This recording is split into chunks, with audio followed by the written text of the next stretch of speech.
We're driving into the Styx Valley, which is a great big open farming valley. Shelterbelts were planted in the 70s and 80s. ORC encouraged farmers to plant Pinus contorta as a tree that would be hardy and quick growing. We've discovered these trees are spreading into the Rockenpella range and therefore are quite a threat to lose biodiversity. When I first started this job about 3 years ago, I went up onto the Rockenpella ranges and I could not see how we were going to sustain the control of the wilding pines in that amazing ecosystem. We did a consultation with various different wind dispersal experts and found that there was no real doubt that the spread of the wilding pines up on the Rockenpellas was coming from shelterbelts. The cost to control those trees that were spreading from the shelterbelts was increasing year on year as more spread was coming from those shelterbelts. We didn't have any more resources and we were nearly at a point where we were not going to be able to contain it. Once those trees that have spread from the shelterbelts up onto the Rockenpellas spread seed and have secondary spread, you're looking at hundreds or thousands of trees from every single tree. So the rate of spread just explodes and it goes to a point where it would be fiscally impossible to retract the issue from the Rockenpellas. So everything we know and love about the Rockenpellas, all those amazing ecosystems, those uncommon natural areas that we love, that would all be gone.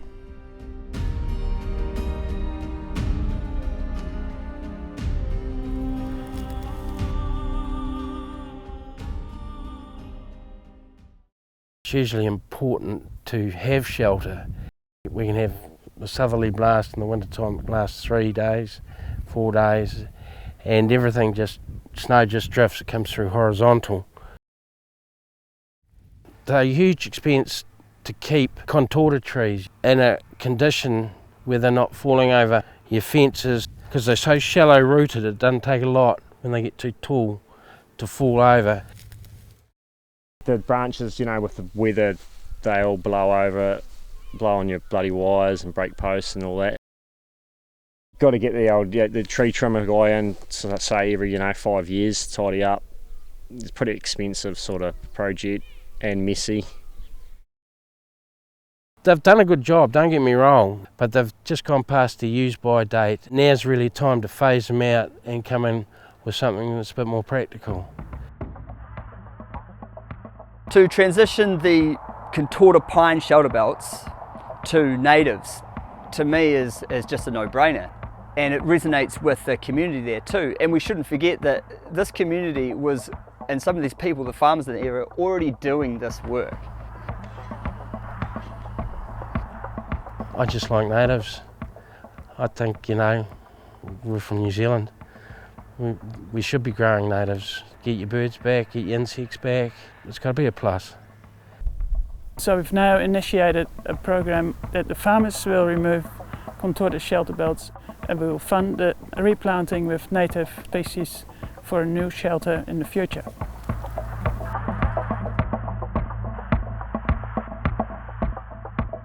We're looking at a shelterbelt that's been established of flexes and toitoi, an example of what we'd like to achieve after we've removed contorta shelterbelts. It doesn't have the maintenance that a pine tree shelterbelt has.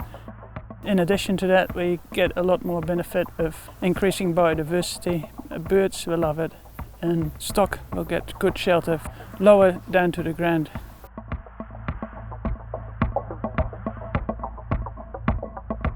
All shelterbelts are slightly different, and I think that's the really neat thing about the shelterbelts is that you can tailor them to what the landowner wants, whether or not that is strictly shelter or whether or not they want it for birds or bees or insects. Yeah, just working with the landowner and what they want to achieve.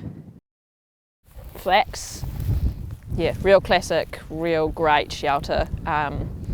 Yeah, that forms, nice, bushy, clumpy, yeah, good shelter. Toitoi, same thing.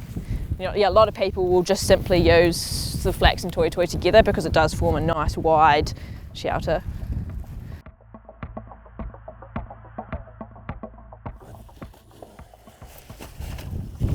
Yeah, these here were only planted last March, so very happy.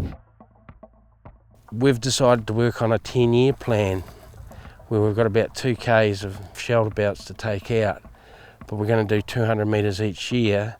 You only need something that's about 2 to 3 metres high. That's all you need. You don't need 5 to 7 metres. They just get too big and too hard to maintain.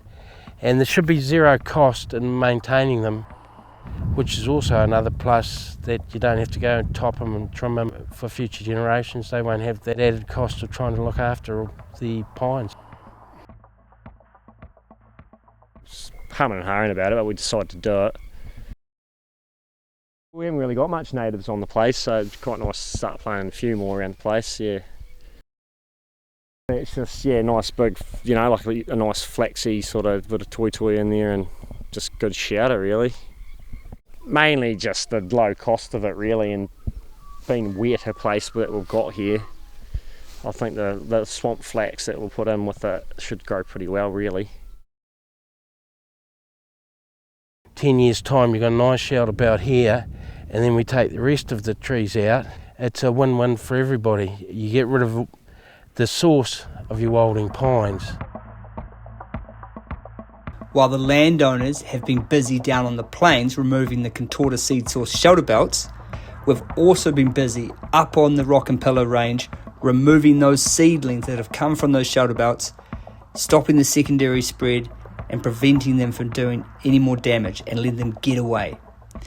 We are now conducting drone control works up on the Rock and Pillar range, and I'm now confident that we are going to solve this issue in this area, and that seed dispersal, that seed bank and germination is going to start tracking down. Our control costs will start tracking down as we get rid of that shelterbelt seed source. That community is such a special group of people, and they are the ones that are making it all happen and make it all possible, and the driving force behind it.